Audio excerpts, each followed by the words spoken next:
into this thing? Yeah, get close to it if you will. It's close to it, like Yeah. kind of like Kissing it, that? Yeah, that's good. Closer.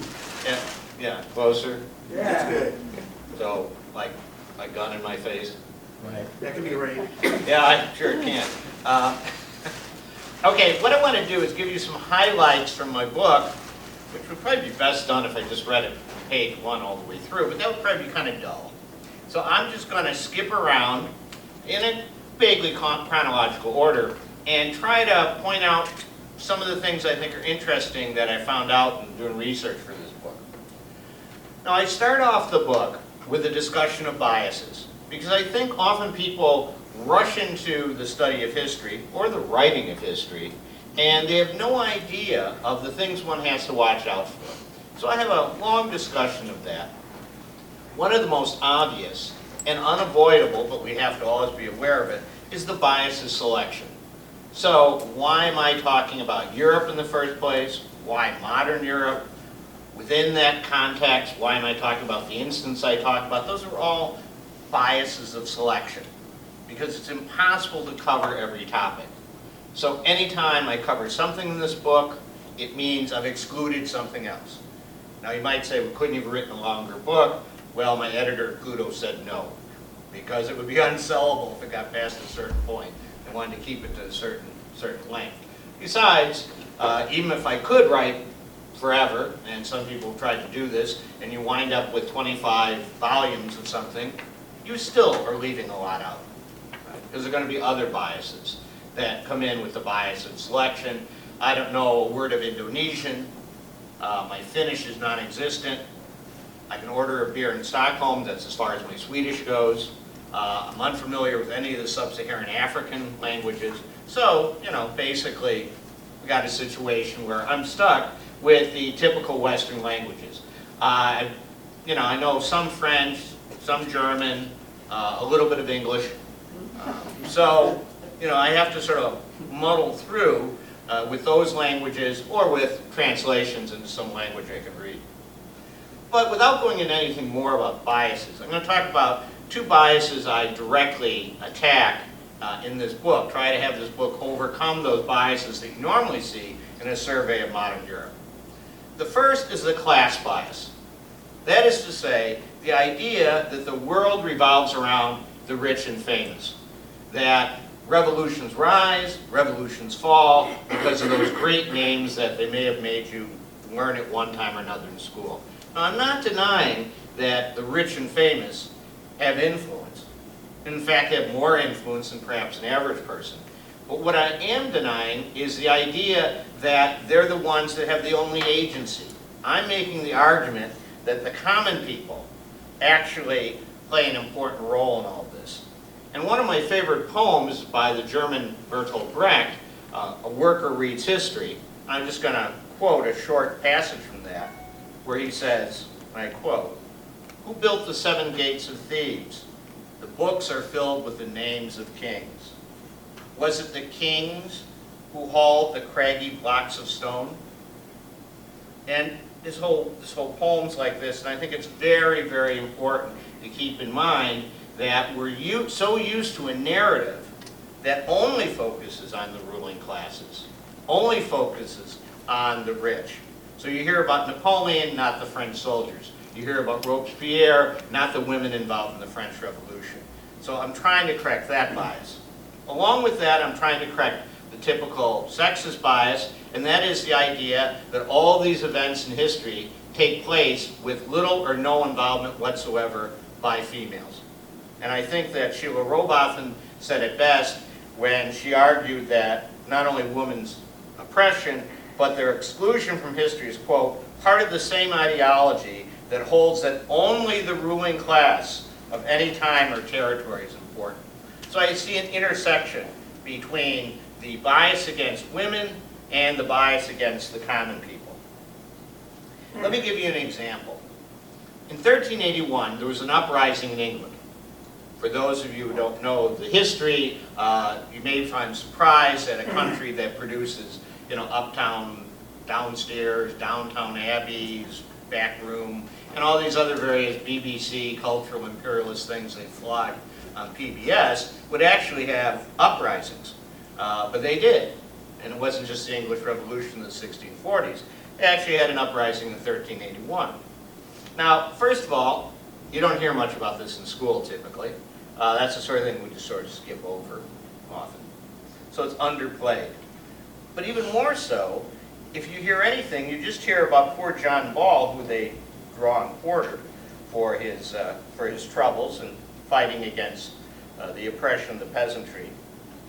And you never seem to hear about the women. But if you go back to the primary sources, discussing what happened in that fateful series of events in the 14th century, you find that women were as militant, and I dare say as violent, as their male counterparts in defense of their rights. So for example, there was a female leader of a rebel band that dragged the Lord Chancellor Simon of Sudbury from the Tower of London and personally beheaded him. This was a woman named Joanna Farah. And this was no isolated instance, because the records show that women were typically at the very heart of the revolt. This, again, is not the sort of thing you typically hear in a normal sort of Western Civ recitation of names and so on. I also discussed later on the Reformation. Now, for people who've heard of the Reformation was this sort of conflict. It seemed to be like a theological, mud fight between the Pope and Martin Luther. Or at least that's how it's presented to us. And it's all about whether or not priests can get married, or is the body of Christ in the wine, or if you're a certain type of Protestant, the grape juice, or is it symbolic, and what kind of crackers you use for communion. I mean, that's how it's often explained. That's, one of these sort of odd theological fights. First of all, they ignore a number of social aspects of the Reformation. The fact that before Luther was even born, there was a man named Jan Hus who stood up to the Catholic Church and, of course, was killed for his troubles, as is typical with people who enforce the divine word. So you'd think that would be the end of it. Well, his followers, who got the name Taborites, decided that they were going to implement what Huss, in their mind, wanted in terms of a real Christian community. Only their idea of a Christian community was not the sort of thing that passes at American gun shows as a Christian community, where Christianity is defined as the right to, enforce your views by superior firepower against unarmed people, typically. They had a different view of Christianity. A view of Christianity you seldom hear articulated that often in the mainstream media in the United States. They set up their own communities. They called them Christian.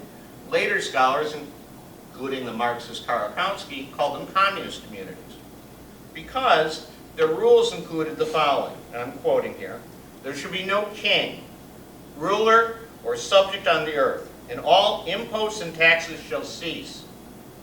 No one shall force another to do anything, for all shall be equal brothers and sisters. There is no mine or thine, but all is held in common. And no one own anything for himself alone. Whoever does so commits a deadly sin. Nor was this purely for men. Even hated enemies of the Taborites admitted that they placed such a great emphasis on education that, and I'm quoting an enemy of the Taborites' contemporary, said, "You will hardly find one young woman among them that is not completely versed in both Old and New Testament," which was, of course, to them the most important and most commonly available work. Now, what happened to them? Well, in May 1434, an army of them had a big battle, and they lost. So out of 18,000 armed soldiers that they put on the field, 13,000 were killed, and then in the following bloodbath, they disposed of them. How Christian? How Christian, of course. I have something here on the Cathars, but time prevents me from going into it, because I know Peter is quite a fan of the Cathars and would immediately want to start talking in great detail about the Cathars. Now what about Luther? More famous when the Reformation really takes hold in the 16th century. Well, okay, up to a certain point, he may just be a quirky monk with his own ideas of salvation. But at a certain point, he's rallied behind him a certain section of the Central European ruling class who figures out that what Luther's proposing allows them to have Christianity and thus salvation on the cheap. Right? As Luther says, German gold under papal authority is the most peculiar of things. It spreads wings and flies over the Alps to Rome. It doesn't come back. It doesn't come back, yes. And many people in Germany who were rich and didn't like seeing their gold spring wings and fly over the Alps to Rome and not come back, they decided that Luther was a good guy. And he became basically their bird in a gilded cage. The Pope wanted him dead. All Luther's rich and powerful supporters, like the princes, had to do was not to kill him themselves or do him any harm, is just drop their protection, and a papal assassin would have finished the job very quickly. So he had a choice to make. And that is when the German peasantry rose up, more or less in the name of taking Luther's ideas and applying them to secular society. That is to say, to take the idea of everyone being equal before God and following the logical step, make everybody equal before each other. And they rose up and they asked Luther for his support. Instead, Luther turns and supports his masters, supports the people who are protecting, paying him, feeding him all those tremendous amounts of beer that he was drinking. And so Luther gives his blessing to the destruction of the peasants. He says, and this is public record, I'm quoting him directly, says to the knights, "Stab, smite, slay whoever you can. If you die in doing so, well for you. A more blessed death can never be yours. This killing pleases God, this I know." And they listened to Luther. By the time they were finished, there were 100,000 dead peasants and small tradesmen. 100,000 people in the early 16th century was a Holocaust for the German common people. It would be the equivalent of something like 1 million Germans dying today in terms of relative size of population. So we're talking about a real bloodletting. Now, I also have a chapter on the English Revolution, which I won't go into detail for purposes of time. We're basically talking about how this was not just a religious fight between Roundheads and Cavaliers and all these sort of things, but rather was a social revolution where people were tired of absolutism, and particularly the English bourgeoisie realized that they should run society. They'd grown used to having their advice listened to during the Tudor years, and they weren't about to allow the Stuarts to push things back to a situation where their parliament was never called in session and so on. But I won't go into great details of that, because I want to talk about the French Revolution, because this is an English-speaking audience by and large, and I think it's important that I address a couple things about the French Revolution. First of all, our image of the French Revolution is, and let's be blunt about it, shaped by racial bigotry. There is probably no more widespread, acceptable, soft form of bigotry than the Anglo-Saxon hatred of the French. And you see this most convincingly in the hundreds of thousands of copies, if not millions, of Charles Dickens' A Tale of Two Cities, often force-fed to poor innocent American and New Zealand high school students as part of literature classes. There have been a number of movies made about The Tale of Two Cities. Now, what's the key image you get from The Tale of Two Cities? A crazed woman, yes, it's also sexist, a crazed woman, Madame Lafarge, who sits there knitting as the heads fall into the basket of the guillotine. Right? In other words, this is a completely one-sided, distorted attempt to make the French look crazy. Right? Too emotional, easily upset, completely wrong. Now, not to be let down, more recently, just 10 years ago, they actually made a movie called Marie Antoinette. Try to picture a movie made in 2006 called Eva Braun. You know, a life, you know, worth living. Well, anyhow, that's sort of, it's okay about Marie Antoinette. After all, she's French. And besides, time means that nobody remembers what she was like. Now, what was this movie all about? Well, I won't give my opinion, although I've seen it. I'll quote the film critic of the San Francisco Chronicle, where he says the movie is an extended brief extolling the all-embracing exuberance and sterling humanity of rich girls who like to shop. So in other words, what's the message that the popular culture gives us about the French Revolution? You know, first you read A Tale of Two Cities, or read the summaries online in high school, then you see this Marie Antoinette movie, and you just come away, why would those evil French commoners kill such a cool girl? Right? Like, what's wrong with them? All the violence. By the way, the violence of the Reign of Terror, for instance, is never put in context with the American Reign of Terror. People ever notice, you know, American Revolution, 1/3 for the Revolution, 1/3 against, 1/3 undecided.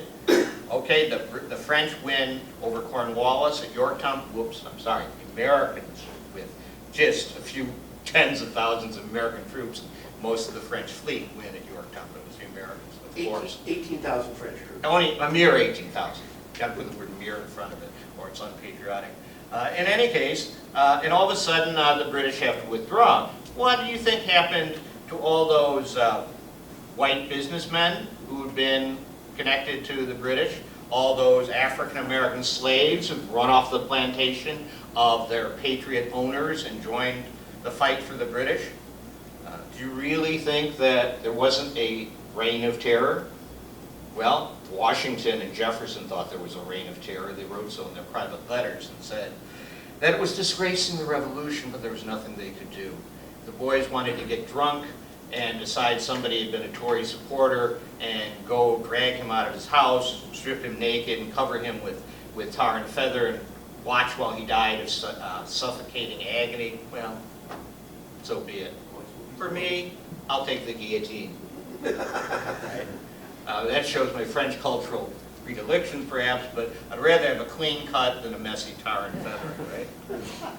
Let's do this right. Now, with the Reign of Terror, since I brought it up, it was not out of control, it was not praised, it was an attempt by the bourgeoisie, who were leading the French Revolution, to prevent massacres, to prevent exactly what they saw happening after the American victory. Because the anger of the people, Lenin once called it the festival of the oppressed after the revolution, was such that many innocent people were being killed. For example, guys get drunk, they decide that that aristocrat up the hill is storing arms to bring back the king or to bring in the Austrians. They march up there and massacre the household, men, women, servants, children. What the Reign of Terror was trying to do was, since Robespierre and most of the bourgeois leaders were lawyers, channel that anger into legal. So you say that guy up there on the hill is planning his rifles and he's planning to bring in the counter-revolutionaries, and you have him arrested. And by the way, he's often acquitted because they go and dig, and if they don't find any rifles, he's often cut loose. But let's say they do find rifles, and maybe they're just old rifles. You know, never can tell when you need extra 1,000 rifles to go hunting. So let's say he's innocent, and he gets executed anyhow. He is executed. Not his wife, not his children, not his butler, not his coachman, not his maid, not his stable boys.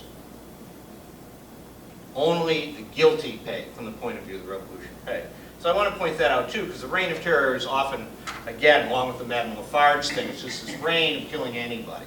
Well, no, it's actually an attempt to somehow limit it. But it was also a political vehicle. It wasn't just counter-revolutionaries on the right the Reign of Terror attacked. was also people on the left, the Herbartistes, who posed a threat because they were pushing towards a more social or socialist version of the revolution. So they too had to, should we say, get stopped, right, from the point of view of the ones running things. Now, after the French Revolution, I move on to a revolution of a different sort. The revolution in the means of production, commonly called the Industrial Revolution. It starts in the late 18th century in England, and my point of view continues well into the 21st century, where they're constantly changing, revolutionizing the means of production, and so on. Well, this has a big transformative effect on European society. Fewer farmers, fewer peasants, fewer small craftsmen, fewer small tradesmen, petty merchants and so on, and more workers being forced into this. And a whole change in society. I'm not just talking about poverty and exploitation in the normal 21st century Governor Ronner type sense. We're talking about a change in the way people live. Because before this time, people had organized their lives around task work discipline. I have to get something done, and it has to be done by a certain time. So, for example, this book. I had to have the manuscript in by December 15th, 2014. Well, luckily my editor was very kind, and I got an extension. Then the book had to be in by May 1st, 2015. As I said, I have a very nice editor. So when the book finally got in, it was judged not on the time it took me to write it or how many extensions I got. It was judged in London by their editorial staff whether they thought the thing was readable, and the Brits are very curious people, they think it's readable, and whether they can sell some copies. And they also, for whatever reasons that I wouldn't understand, not being in the business of flogging merchandise, think it was sellable, right?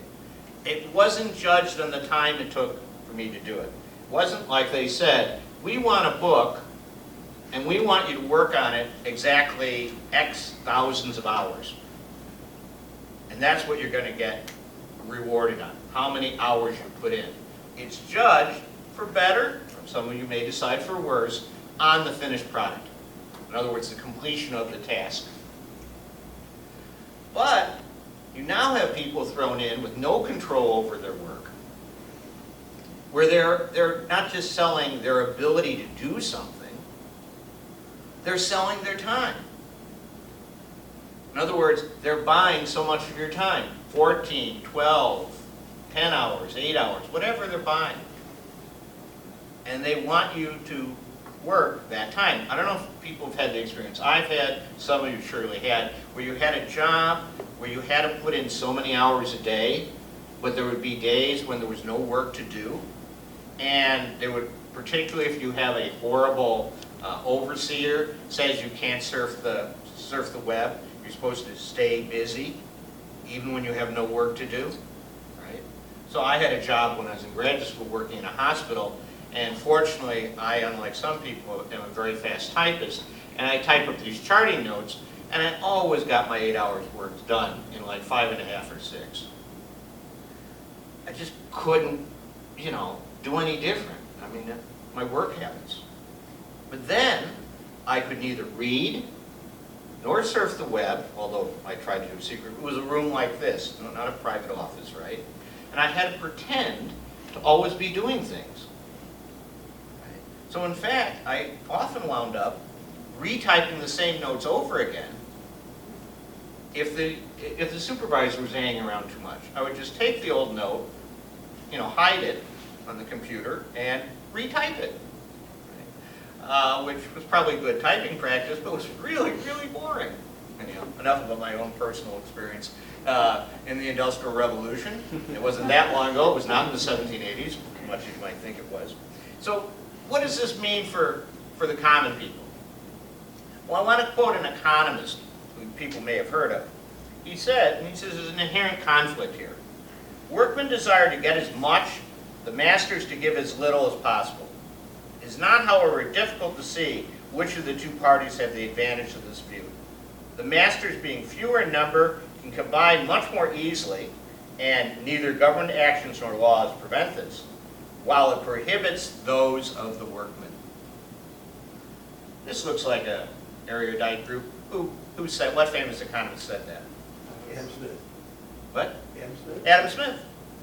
Right, Adam Smith. Who was always cited as, the grandfather, of capitalist theory and so on. But, he understood the reality of it. Now, was the Industrial Revolution harsh on people who lived through it?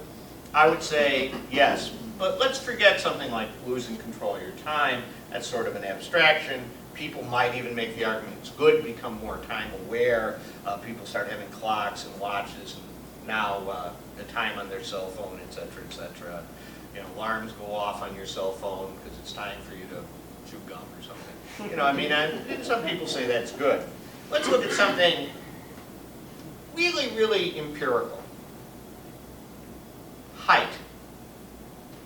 Turns out that anthropologists have done studies, and they found that after 1780, the beginning of the Industrial Revolution, both rural and urban laborers became shorter. The urban Englishmen became over 1.5 inches shorter in 1802 than those born in the 1770s, and it was even worse for women. Women became even shorter. And what was the reason? Lack of proper nutrition. Lack of proper nutrition. Because the new system prevented them from getting in the fresh air, prevented them from having fresh vegetables, et cetera, et cetera. You had miners who never saw the sun. All of this resulted in a decline in the average height of workers during the English part of the Industrial Revolution. So that, I think, is sort of a pretty clear, kind of demonstrative way you can sort of see how that happens, right? How that took place. Now, obviously, there are reactions, to this. One of the most interesting is the International Workingmen's Association, that was not founded by Karl Marx or Friedrich Engels, but Marx and Engels became leading members of it. And although it was small, although it was underfunded, although it had a short lifetime, it provided a certain inspirational counter-narrative to the workers. And I think it's sort of captured best by the French author Zola in his book Germinal, where he has this miner sort of mouth these words about the International, ATN. Now, I'll quote from his book. It gives you an idea of the feeling that no doubt many workers throughout Europe had. It says, the International, and I quote, has just been founded in London. Wasn't it a superb accomplishment to have launched this campaign for which justice would at last triumph? With no more frontiers, workers of the whole world would rise up and unite and make sure that the worker kept the fruits of his labor, end quote. Now, I think that was a feeling that affected many people. Right? In other words, I'm making the argument here, the myth of the First International, the International Workingmen's Association, had a big impact on the consciousness of the common people, more in its actual practice. One example of another myth is the Paris Commune. At the end of the Franco-Prussian War, that started in 1870 and ended in 1871 with the defeat of France, basically you had a situation where a new provisional bourgeois government was set up. Paris was more or less temporarily abandoned, and the rich left Paris because the Germans were talking, the Prussians were talking about occupying it and so on. And basically you had a real democratic government created in Paris. And this government experimented with all sorts of different things. Women workers played a key part in the commune, unlike the rest of bourgeois society. And we must remember that the French bourgeoisie do not give women the right to vote until after after World War II. They're very late in the game. But they had great rights, in, the time of the Paris Commune, 1871. Now this was opposed, and Bertolt Brecht sort of sums up the feeling in this fictional play, The Days of the Commune, where he has two leaders of the bourgeois provisional government talking to each other. And although this is fictional, it captures, I think, fairly the attitude that the French upper class had. I'll quote from his play. Our civilization is founded on property. Property must be protected at all costs. They, that means Paris, have the nerve to dictate to use what we must give up and what we can keep. Give me sabers, give me cavalry. If it takes a sea of blood to wash Paris clean of its vermin, then let us have a sea of blood. And what wasn't fictional was a statement by Thiers, the leader of the bourgeois government, that he was going to lead France dry of democracy for several generations. And that's what he talked about. He talked about communism or democracy was the word that he argued. So you had the French army retake Paris at the loss of between 3,000 and 10,000 communards defending the city. With the help of the Prussian artillery. With the help of course, Prussian artillery and Prussian military advisors, the French army needing them at that point. But, okay, you could understand that. They don't stop there. They then have a bloodbath going after the defeated workers where they kill as many as 40,000 workers without trial, and often people are arrested, and how do you decide if they're a communard? They ask to see their hands. And if your hands are rough like that of a worker, you're taken off, put against the wall, and shot. Simply that. And they do this with women as well. In that sense, they're not completely sexist. And they will execute women as well as men. Now, following the Paris Commune, which was a great defeat for the common people of Europe, you actually have a period where the working class gets organized. You have the rise of the working class and working class organizations from 1871 all the way to 1914. You have major left-wing political parties grow. I won't go into details. You're probably familiar with most of them. The biggest was the German Social Democratic Party, founded by August Bebel and Wilhelm Liebknecht. Trade unions have become massive organizations. So in 1912, there were over 1 million trade union members in France and over 2.5 million in Germany. And of course, not surprisingly, you have splits within the movement. You have some people who are reformers, they think they can change capitalism within the system. Some people who say, well, we sort of need a revolution, but that's in the future, so let's concentrate on reforms. Are often called centrists. And then you have revolutionaries who say reforms are all well and good, but fundamentally going to have to destroy the capitalist system. And there's all sorts of various debates, which are all very interesting, which some people may have read about, and which, are interesting in themselves. But for purposes of time, I'm not going to go into any of those debates. But I want to point out that there was another wing of the movement that is often forgotten, so in interest of full disclosure and all the facts, and that was the completely apolitical wing of the common people. And a good example of that is sort of brought out in a book by a woman who wrote Autobiography of a Working Woman, someone who got very involved in the socialist movement in Germany, and she kept trying to talk her mother into understanding why socialism was necessary. And nothing she said could convince her mother. Her mother was not interested in politics. So then she decides, what we today would say, to use the nuclear option. She convinces Frederick Engels and August Bebel to come home with her. Two of the greatest proponents of socialism in the German language.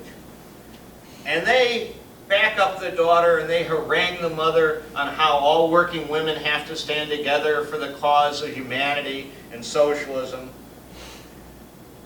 And she's feeling rather good. How can anyone ignore such persuasive, learned authors and leaders coming right to your home and personally pitching the reasonableness of socialism and trade union to them? But unfortunately, as soon as Engels and Babel leave, the mother turns to the young worker and says, "Why do you bring old men here?" Turns out that Pop's mother was mainly interested in her finding a man to marry and thought both of them looked too old. So that would be an example of something we often forget, that there will be people who are apolitical, who aren't interested in such things. This means that you have to remember that that's what it's like. So, as time goes on, we finally come to the Great Imperialist War, World War I. I know I only have so much time left, so I'm not going to bring you up to last week. Won't get that far. I at least want to plug into the 20th century a little bit. Now, I'm not going to talk about the causes for World War I, arms race, fight for colonies, industrial overproduction, etc., etc. But rather, even though I do talk about it in the book, rather I want to talk about the reaction of the common people. Here again, we have a narrative that is dominant. That is, that everybody went off marching with bands, and everybody was gung-ho, and everybody was really for the war, and there were a few malcontents at home, but basically everybody really wanted to fight. Everybody thought that God had put them on the earth to bayonet a German, or God had put on the earth to blow the head off of a Frenchman, or whatever it might be. And in the case of England, an Englishman, they often might have felt that God put them on earth for both purposes, but were restrained from shooting the French because the officers said they were allies this time. But how did they really work? Well, first of all, what enthusiasm there was relatively short-lived, because everybody thought it would be a short war, everybody thought it was a defensive war, everybody was told they were protecting their houses and homes and parents and so on and so forth. And there really wasn't nearly a unanimous consent that this was a good idea, the war.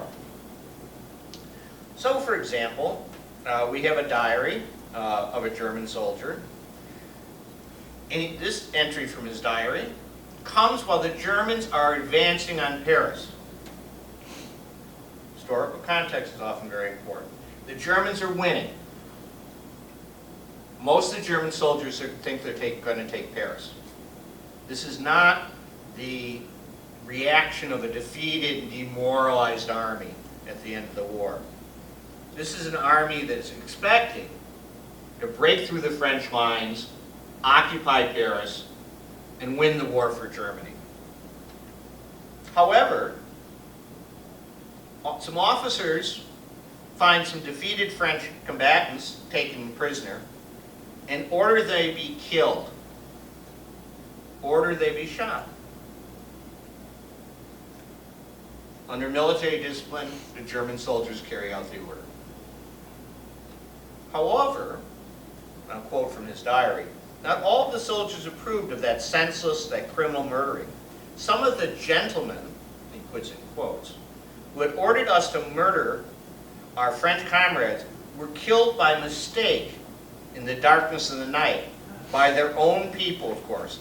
Such mistakes repeat themselves almost daily. Germany lost 25% of their officer corps in World War I. And if these various diaries are any indication, it seems that they were not all to enemy fire. Another completely unrelated soldier, nothing to do with the other guy, was marched off to the battlefield of Verdun. And he's there, what did they tell him? You come somewhere as a soldier, the guys already, they'll tell you what the situation is. Soldier comes up to him, lowers his voice and says, quote,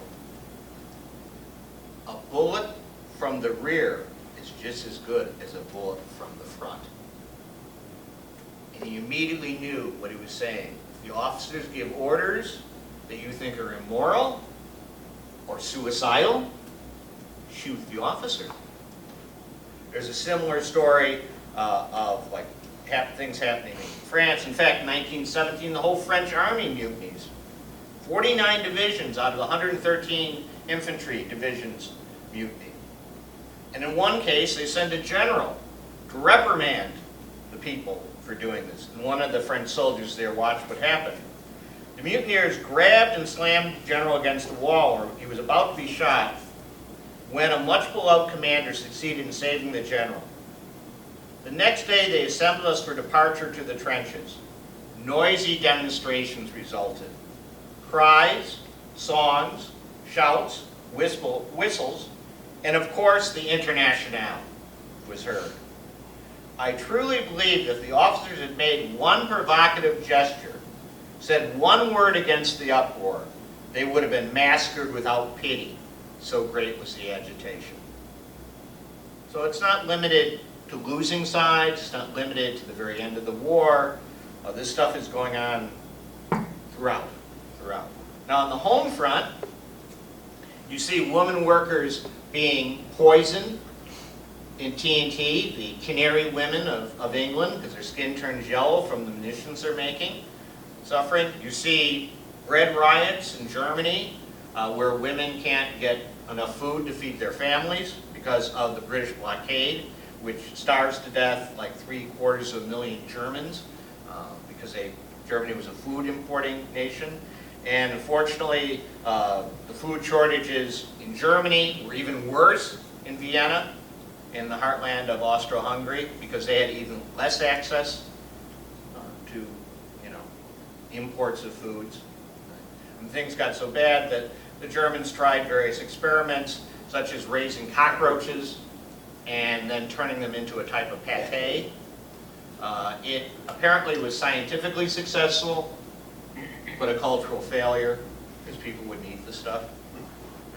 They're trying to find something that they could produce easily in huge numbers without actually having to feed them anything. And so they raised cockroaches and gave them sawdust and whatnot, and the cockroaches, flourished. And then they were pasteurized, and they made into this roach pate with chemicals. They called it Gregor Simpson. They called it Gregor Simpson. Yeah, it wasn't popular, no, was it?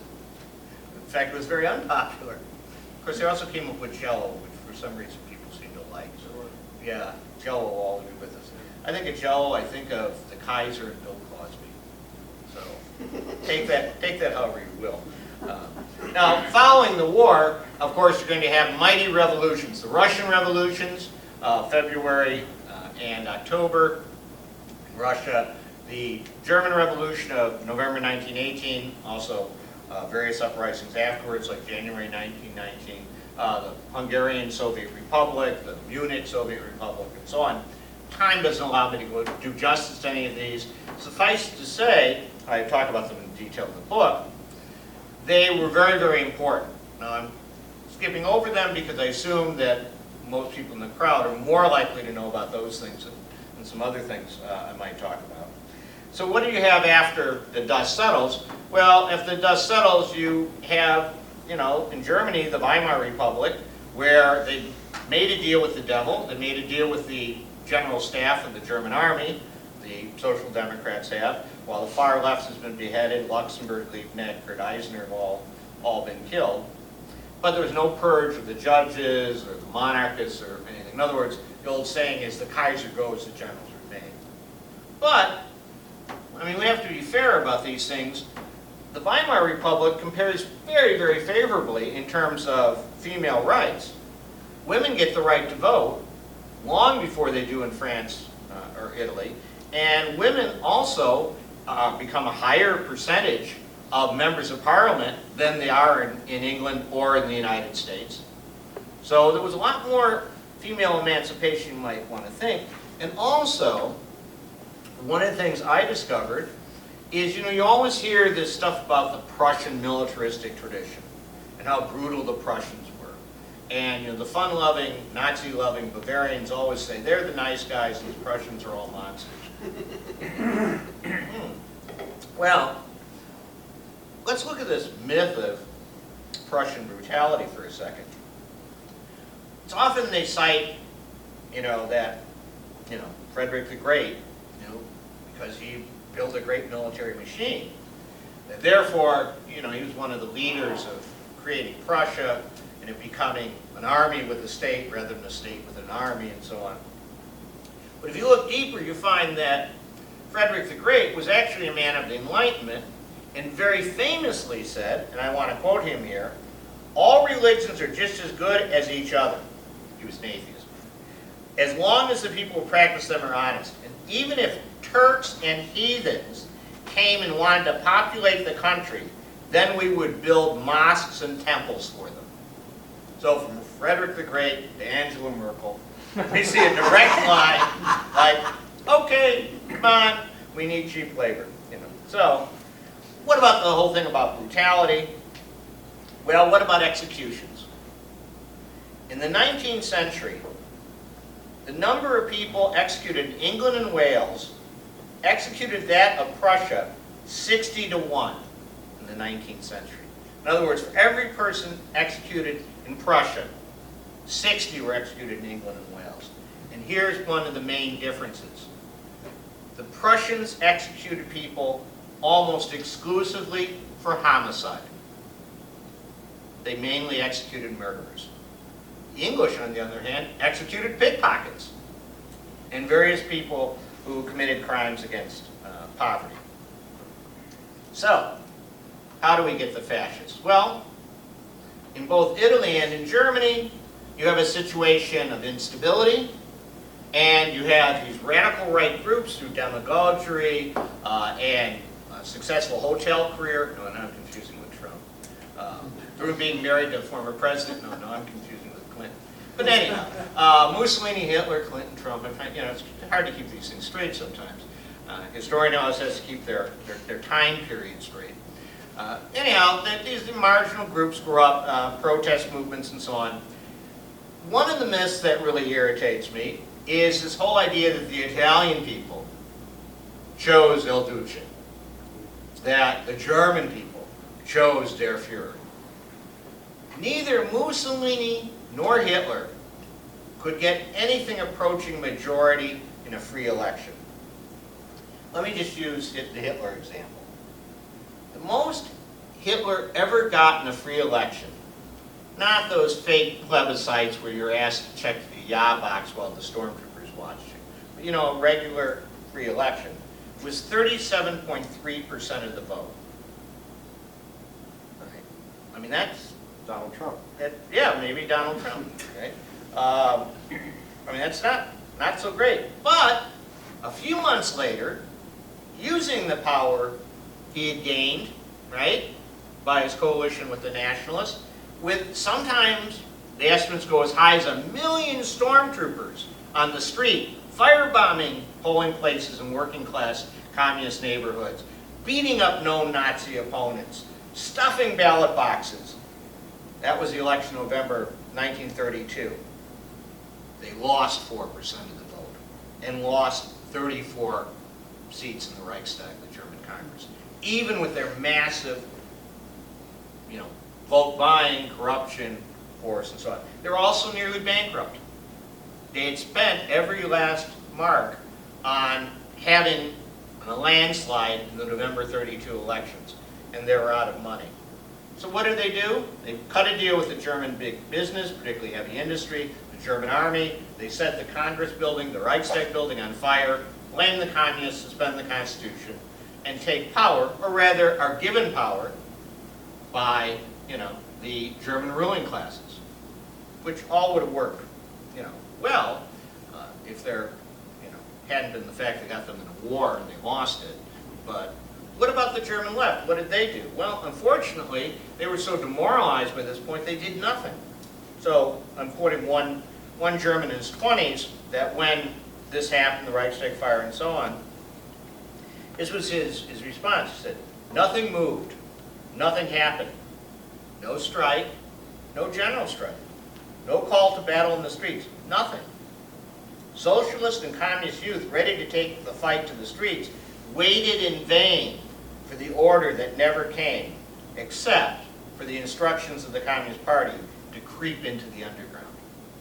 In other words, the left basically gave up without a fight. Without a fight.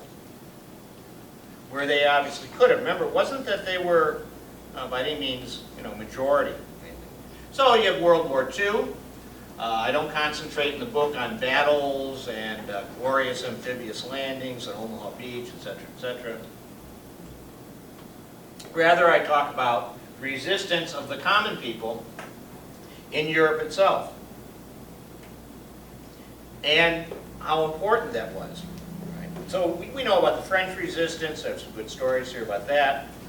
But a story that deserves probably more of a telling is a story of something that takes place in Germany. It's fairly well known, but it deserves to be even better known.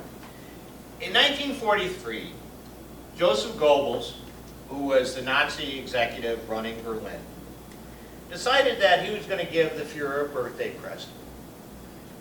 He was going to make Berlin completely Jew-free. So he revokes the, passes, if you will, the privilege of Jewish men who had German wives. They previously had been allowed to continue to stay there. And they're starting to be rounded up. And what happens is, some women hear about this, and they go and they start screaming, "Give us our husbands back." The armed guards threaten them. The women run away from cover, but then they return. And more women keep coming and coming. Finally, an elite Nazi SS unit is sent in, the armored personnel carriers, and they fire machine guns over the head of the women, because they have not been given the order to shoot to kill. Now is the moment of truth. The only way Goebbels could continue his plan to deport all these Jewish men to concentration camps would mean the wholesale slaughter of German women, some of whom were just resistance women, they didn't necessarily all have husbands inside, in downtown Berlin. Think Federal Plaza. Right? Remembering back, and this is why history has an effect in the future, remembering back to what happened during the end of the First World War and the German Revolution that had overthrown the Kaiser, he loses his nerve. And the German men that have not been sent to the camps are all released. And almost all of them survived the war. Now that was an example of female agency, anti-fascist movement, and it's the sort of thing, there's a great movie about it, but it's the sort of thing you wouldn't think of would be possible. Because again, the stereotype is the Nazis were all so powerful, etc., etc. But there's partisan resistance throughout Europe. But the Allies don't help. Particularly the British don't help. Because what they do is they attack workers' housing rather than military targets in many cases. Now to be fair, the Americans have a tendency to want military targets. To be fair to American Air Force. They'd rather go after munition dumps. They'd rather go after railroad connections, junctions. But the British want indiscriminate attacks. Bomber Harris, the head of the Royal Air Force, says, "I'm going to bomb the German working class into caves." It's pure class terror. And class terror, so there will be no German Revolution too at the end of this war. Now, what effect does this have? Well, let's just take a French example. In 1943 in Marseille, a very important French port, a general strike has broken out. The Nazis and the French collaborators have a massive popular uprising. Huge confrontations taking. And what happens next? I'll quote from an observer who was involved in the general strike. "American planes filled the skies and emptied their bombs on the population, which was contesting control of the streets with the occupier. The working class districts were hit first, more than 10,000 homes, some 5,000 victims under the rubble. No enemy operation suffered as much as a scratch." So the Allied bombing policy actually undercut, consciously or unconsciously, the resistance. In fact, you see this when, at the end of the war in Germany, Antifa committees, stands for anti-fascist committees, were set up sometimes by the German Communist Party, but sometimes they're always an assortment of different leftists. And their goal was to overthrow the Nazis in their locality. So as the German Wehrmacht was being pushed back, as the SS was retreating, they would rise up and seize control. Now, I'm not talking about some chump change village like Oak Park. I'm talking about Leipzig, right? I'm talking about Dresden, Bremen. They rose up in really important cities and did this. But when the occupiers came in, they were all basically told to go home. And having set up a democratic administration, you often had a situation, particularly the Americans on occupation, where the Americans would want a competent administration, so they'd release the former Nazi mayor from jail, put him in, and so on. After the war, the left was very popular, but the United States was very clear on how to control it. So the CIA wrote a secret report that's been declassified, talking about the Italian Communist Party might win the parliamentary elections. But, this is interesting, they asserted that even if the communists and their allies won, they might, and I'm quoting, they might be prevented from taking office by falsification of the returns, or by force. Now, if that failed, they would just basically embargo Italy. They said there's no way Italy could withstand an economic embargo. So, you can sort of see this more and more of these things coming in, about how things going on. Later on, you have a little dispute on the sources about the 1967 Greek coup d'etat, where the CIA contends in a secret document to President Johnson that they did not overthrow the government, that it was actually the colonels, without permission, that they were liaisoning with the generals. And it's very interesting. Why weren't they going to overthrow this left-wing Greek government that was expected to come to power? They argued they could buy the elections through vote fraud and other means. So there was no need to overthrow the government. And secondly, they said the colonels are unreliable, which turned out to be true, how they managed to muck up in Cyprus and everything else. And had they wanted to overthrow the government, they would have used the generals, not these half-baked colonels, who they quote the king of Greece as saying are right-wing idiot bastards who are going to ruin everything. And he was right. They led to the destruction of the Greek monarchy. So it's, it's not always conspiratorial, like they get everything right. Sometimes things go terribly wrong for them when they have one set of plans and something else comes in. Let me just have one quick, I know people's patience is wearing thin, on the comment on the fall of the Soviet bloc. We often heard how wonderful that was going to be, or how wonderful it was. What's interesting is you're seeing a lot of protests in Eastern Europe in recent years, seeing a lot of people doing double-thinks about whether or not everything was bad about the old system. So for example, there's this Polish-born woman who lives in London, writes for The Guardian, The New Statesman. She's a new European. You think she'd have a happy life, being completely happy about it. In fact, she's not. She's not because she says that the old Soviet bloc is being completely destroyed by capitalism. And she's particularly thinking in terms of women's issues.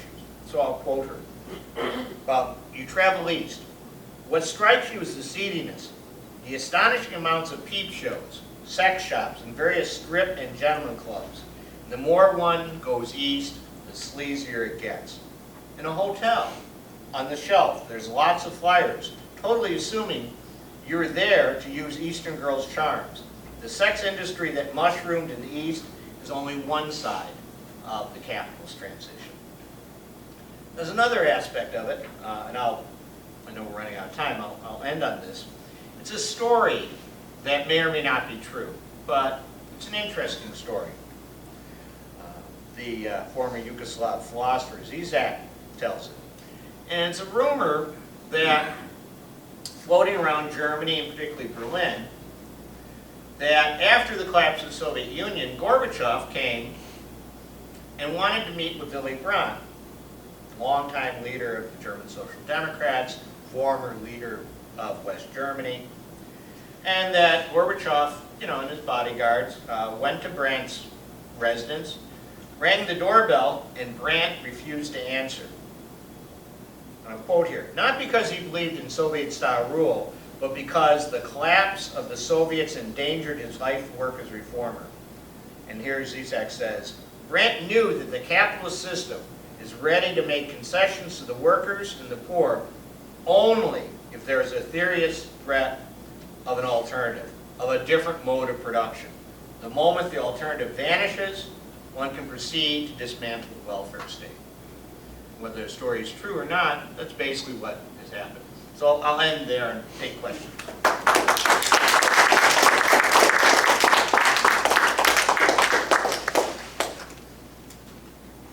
Okay, we have like 30 minutes, so we'll try to get as many in as we can, okay? Consider giving everybody a chance to speak.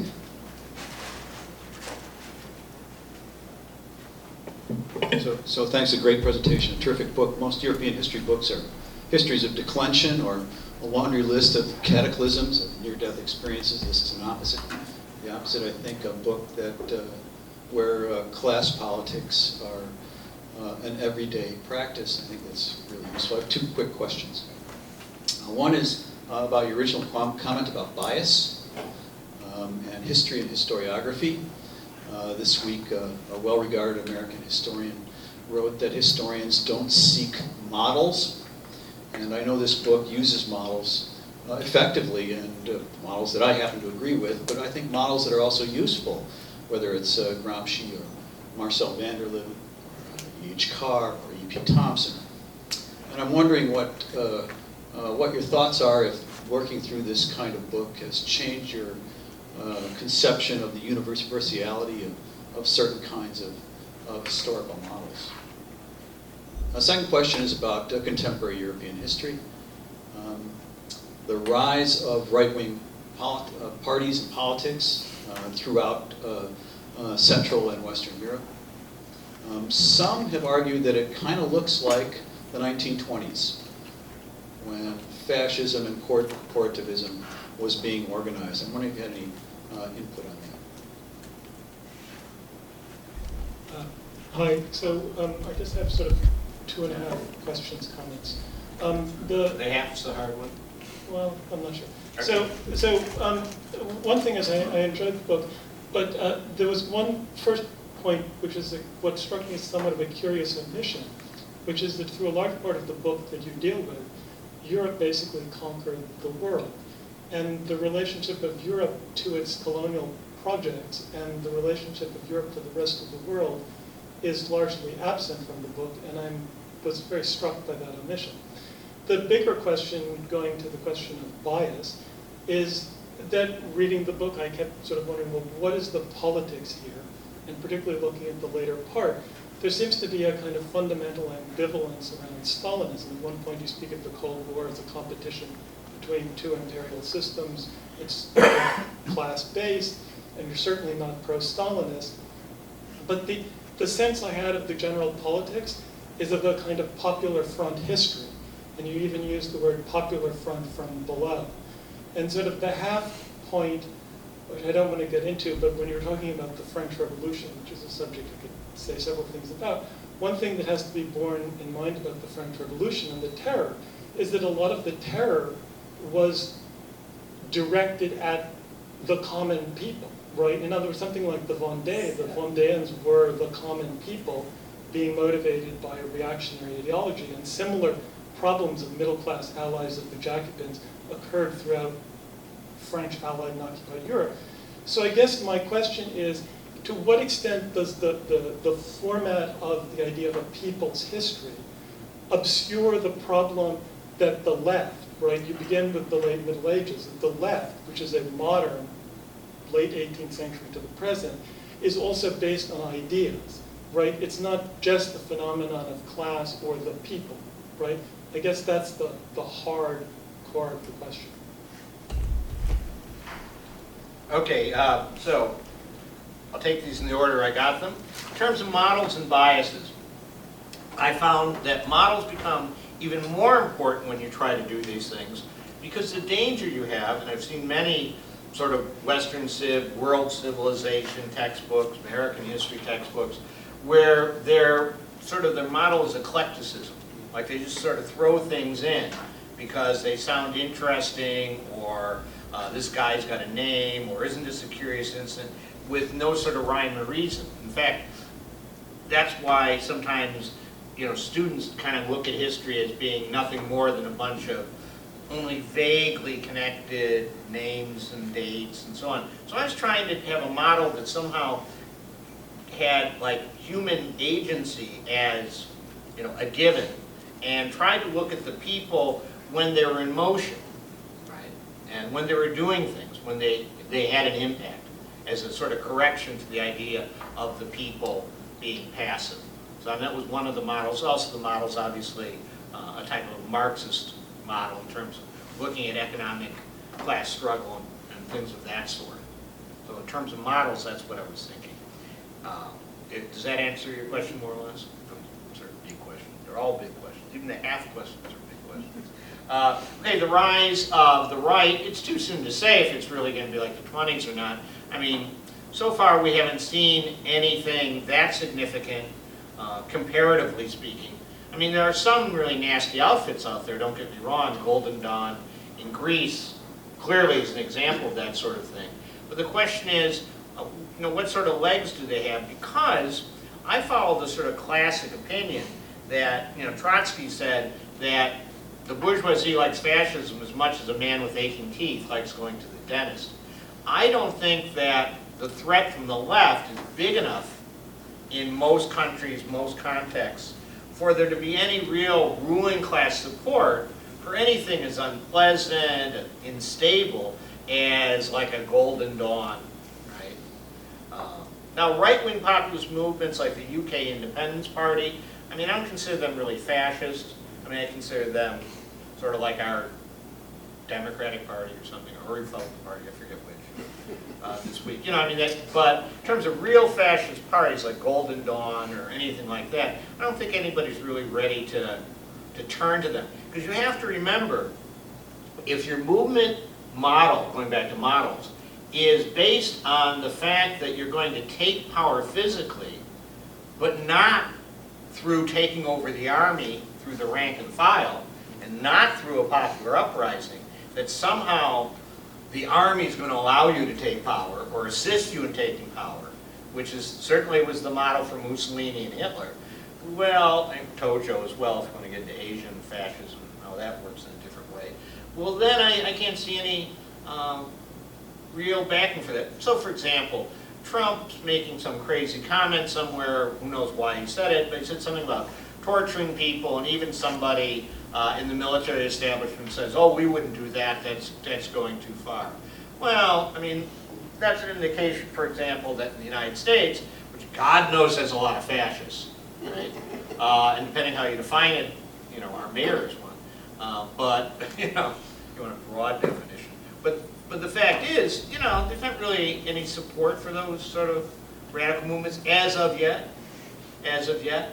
I mean, it's notable, for example, the National Front has, gained more and more support basically by changing itself into a right-wing populist party, which talks about French jobs and this and that, makes all these noises. In fact, I've seen several interesting, things on the web where Marie Le Pen has herself surrounded by very, very dark-skinned French Africans who are good Roman Catholics, right? I mean, which, kind of undercuts the normal thing. She's trying to drop anti-Semitism and recruit Jews. She wants to just focus on Muslims. And even then, she's like, well, we can get a Muslim to run for city council if they agree to be the right type of Muslim. I mean, I'm not even convinced that she's got a full-blown fascist, as opposed to right-wing populist movement.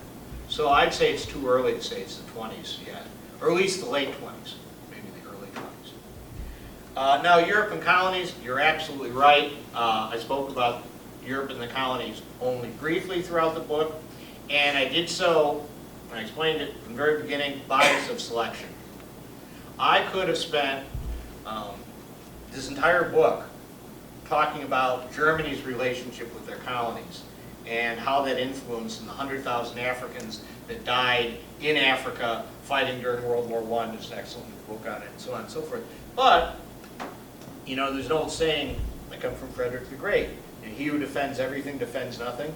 So I made a conscious decision, perhaps wrong, to limit discussion of the colonial world, or semi-colonial world, because I wanted the focus to be on the Europeans as Europeans.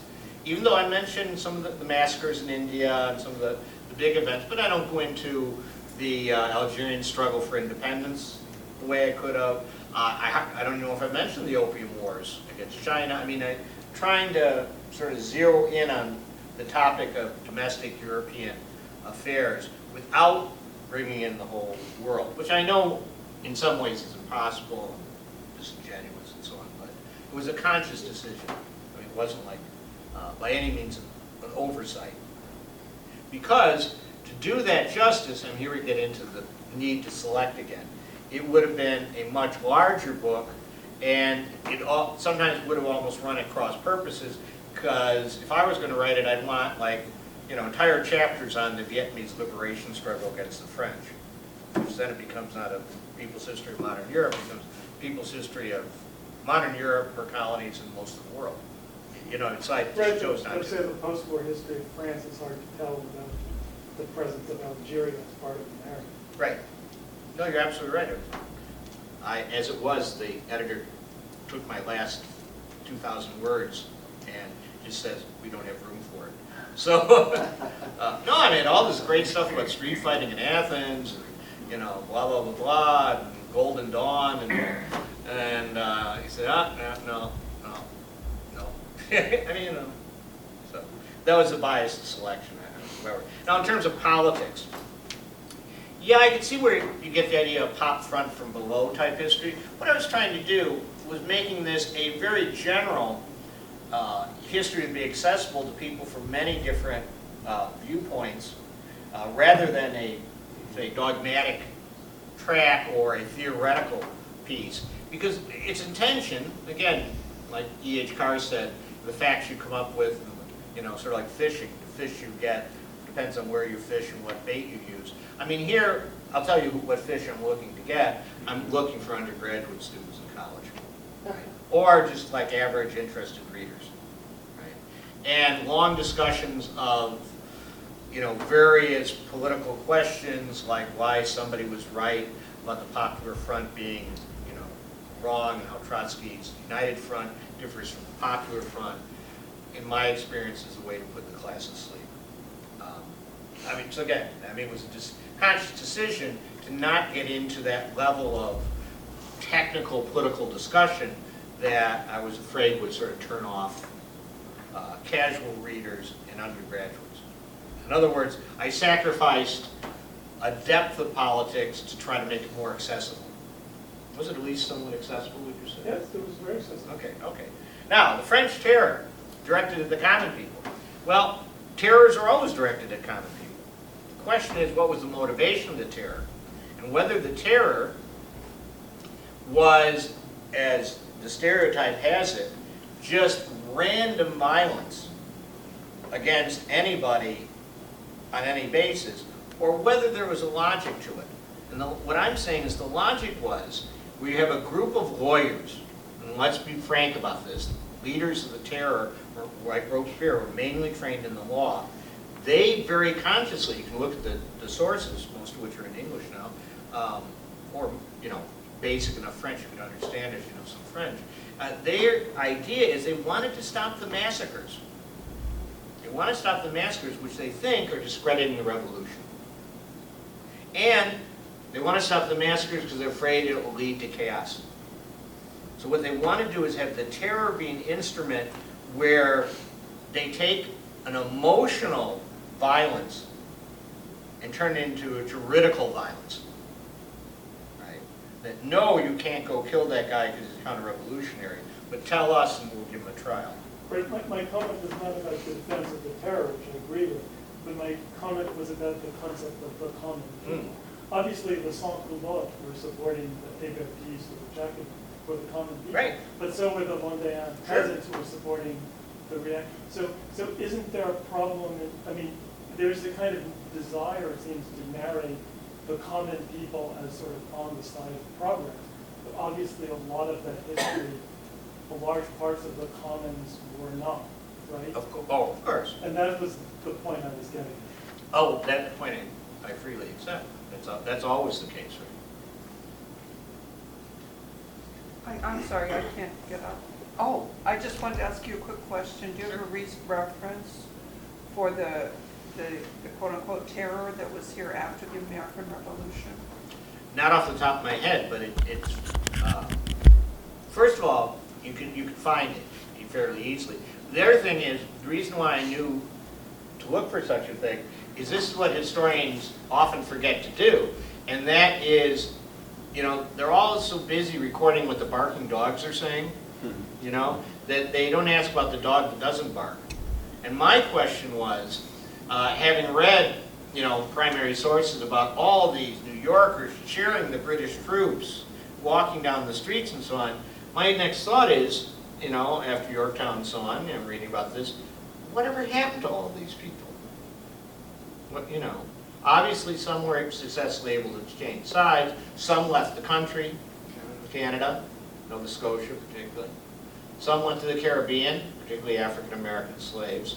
But some of them were driven, were killed or driven out, because you have to remember, if you supported the British, it was usually pretty well known within your community. I mean, it's not the sort of thing, if you were an outspoken British supporter. And it was also a way for there to be a lot of score settling. A lot of score settling.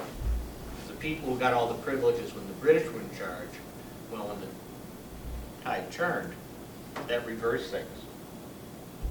So it's interesting. You know, there's one theory, which has nothing to do with anything, but there's one theory that Hamilton, just since he's in the news so goddamn much, that Hamilton was actually, I believe it was agent number 10 for the British Foreign Office, that he actually was in the pay of the British. It just so happened the British had transcripts of all Washington's cabinet meetings, except on those few occasions where Hamilton was sick and couldn't attend. But again, there's still no concrete proof. But I mean, while we're here, might as well spread some nasty rumors about such a stupid, idiotic play. Thank you for your talk, Bill. That was extremely enlightening. I have the dubious honor of talking to a lot of people who don't know any history or politics. Some of them are, excuse me, many of them are, most of them are apolitical, and some of them are more educated than others.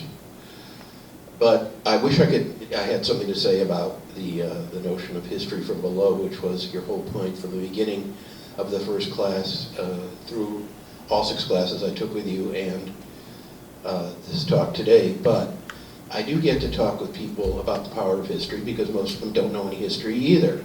Most of the people I have the honor of talking to. And I wanted to repeat one idea and give another. 2 ideas. First was, I think, an economist, I think his name is Richard Wolff or Edwin Wolff. I'm not positive which. He has a quick explanation for why reform in the American style of reform of capitalism can never work, and why it hasn't worked. Because a lot of people are saying, well, we need a new FDR who's going to enact a New Deal and put controls back on the country, and in a nonviolent way we can get back to a fair society. And his point is that the problem with the New Deal was not in any of the New Deal policies or the notion of a New Deal or the notion of control of capitalism. The problem was that the owners of this country and the CEOs were left in place. And what's happened since the New Deal has been a slow and steady erosion of the rights and privileges and justices won by the working class that they worked hard for, one by one, eroded a little bit at a time until we find ourselves in the position we're in now. And the point being that you really can't leave the owners and the CEOs of capitalism in place and expect them to just sit by and allow themselves to be restrained. That we're going to eventually, they're going to use their power, money, and influence to change the system back to where we have now. We went from a corporate tax rate of 95% to where it is now. For some people, it's a negative tax rate. The other, I wanted to make these 2 points because I get to talk about the power of history, and when people don't know the history, there's no power to it.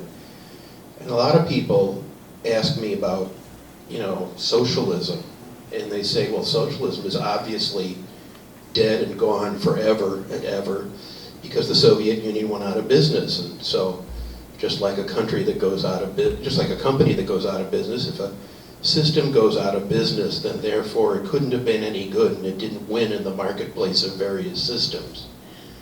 And I asked them to put their historical thinking caps on a little bit and go back to that time you were talking about, the early 15th century, and talk about not socialism, but talk about democracy. Now, what did the Tudors think about democracy? What did Louis XIV think about democracy? If the few people in Europe who had any understanding of history or knowledge at that time, excuse me, what did they think of democracy in the end of the 15th century?